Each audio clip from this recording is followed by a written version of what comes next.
What's going on, guys? Styx here with the Token Minorities, bringing you Week 12 of Season 2 of the APA Little Cup League, and this week we are up against Slick Panther and his Cleveland Escavaliers. And before I get into the battle, just a reminder that if you guys like this video, please leave a like, drop a comment, click that subscribe button, as it helps us out a lot and lets us do more cool stuff for you guys. But anyway, on to the team. Like I said, we are up against Slick, and his full team consists of Ghastly, Surskit, Chimchar, Amora, Starly, Helioptile, Zubat, Petalil, Tortuga, and Nidoran male.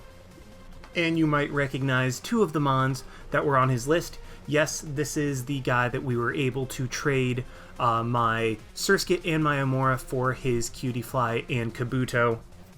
And we all know how well that ended up going for me. But it turns out that the trades have actually gone pretty well for him too, as he was not doing as well in the beginning of the season, but since the trade, he has all of a sudden jumped into the playoff picture. So it looks like the trade has worked out for both of us, which is phenomenal to see. And you might be wondering why I sound a little different than usual. Well, that's because I recently refound my Snowball mic that I thought I had lost, and so I was like, yeah, you know what, with Sword and Shield coming out in a couple months, it might be a good idea to try to get back into the higher quality narration, as it were. So this is just what I am rolling with. I'm just seeing how it goes, seeing what I can tinker with, and just try to get back into the flow of things. But yeah, the team that I am bringing, I tried to go with a little bit of heat. I can't remember exactly what it was. I know that Pawniard was a Scarf with Snarl set. I'm really hoping that his Ghastly is a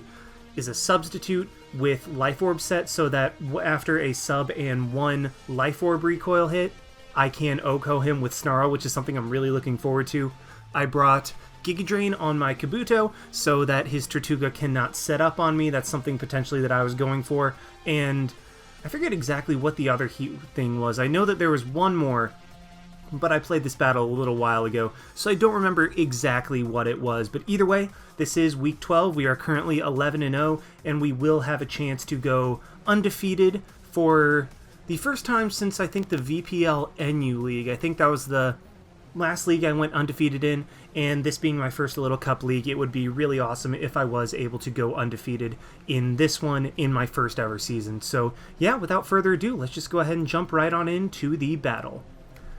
So yeah, he is going to lead off with his Petalil, as I'm going to lead off with my Bonsly. I mean, Bonsly, if you saw it there, you know exactly what it's going to do. It is going to come in, get up rocks, thief a couple items, and just be an overall nuisance. As he does, unfortunately, have the Sleep Powder. I thought I'd be slower. Turns out I was faster, because this Bonsly does have a little bit of speed in it.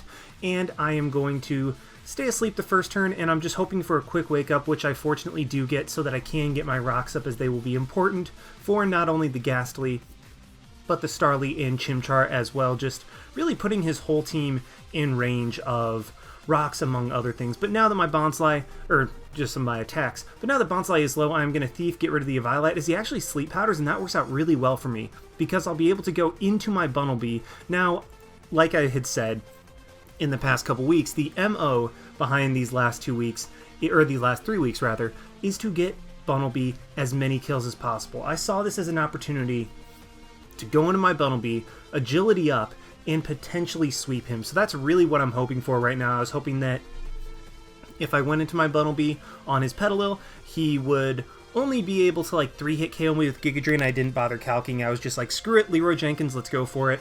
And so I brought this thing in, and unfortunately he goes into his Starly. That's not a beneficial matchup for me at all. So I'm going to have to go right back into my Kabuto, as I can take whatever hit the Starly wants to go for, as he does go for the Brave Bird, activates my Weak Armor, and this will allow me to just click a Rock Slide that is unresisted by his team, and the Starly will go down. So that is one potential source of priority that could prevent me from being able to sweep with my Bunnelby. Now here is a situation where I end up making a misplay. What I should have done is just sacked off my Kabuto to get some damage on this Petalil, and then gone into my Bunnelby, agility'd up, let him proc my Berry Juice, and then I would be in an amazing position to pretty much just sweep the game. I don't think there would be anything he could do if there was a +2 Bunnelby in front of him. However, I got antsy, I jumped the gun. Instead of sacking my Kabuto and just easily winning the game from there, I go into my Bunnelby. He's going to proc my Berry Juice right off the bat. and I'll not be able to sweep. So yeah, I mean, the thought was there. I was really hoping that I would be able to do that, but unfortunately just a little bit too much damage coming out from the Petalil. Had I sacked off the Kabuto, I'm pretty positive actually that I would have just completely won the game at that point, but that's not how it ends up working out, as I do have Earthquake and Thief for the Helioptile, or for the Nidoran and the Ghastly.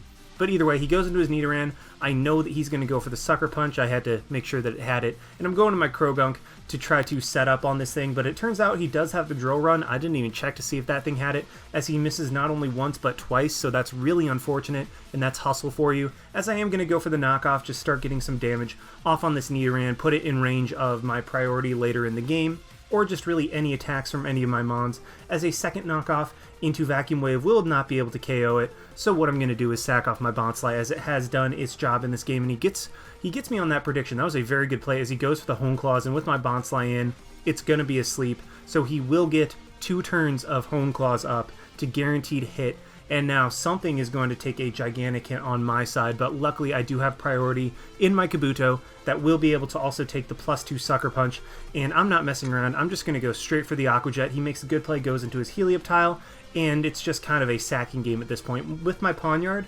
considering he has no Dark Resist, I am just going to go ahead. Did I say sack off my Bunnelby? I'm going to go into my Krogunk. Sorry, that's foreshadowing. But either way, I have a Scarf Pawniard. I'm going to be able to potentially sweep him at this point, as I do get a ton of damage off on his Chimchar with a crit Vacuum Wave to where he can't switch out and come back in, so I'm getting very lucky this game. But this does allow me to go into my Scarfed Krabby, go for the knockoff. I wanted to go for like a liquidation, but Helioptile unfortunately is immune, so I couldn't deal with that. But now that Helioptile is in on my Krabby, I'm going to do what I alluded to earlier and sack off the Bunnelby, and now I'm just in a spot where Scarf Pawniard can just completely clean up the game. I mean, it could be an easy 3-0, but I do kind of want to scout out what that Ghastly could potentially be, because if that is Scarf HP fighting, then obviously I would like to save that in the background for later, or I'd like to save my Pawniard, not just sack it off. So I'm going to sack off my Kabuto, as he does end up going for the Hidden Power fighting. I take that very nicely, and I am just going to go straight for the Aqua Jet, as he does switch up moves, reveals that this thing is not Choice Scarfed. So my Pawniard will be able to clean up the game with knockoff once I bring it back in, but Kabuto will go down at this point. But Pawniard, like I said, is going to come in, clean up the last 2 kills with Scarf knockoff, and we will be able to finish an undefeated season of 12-0. The only sad part about it was that I was not able to get Bunnelby to 20 kills. Bunnelby finishes the season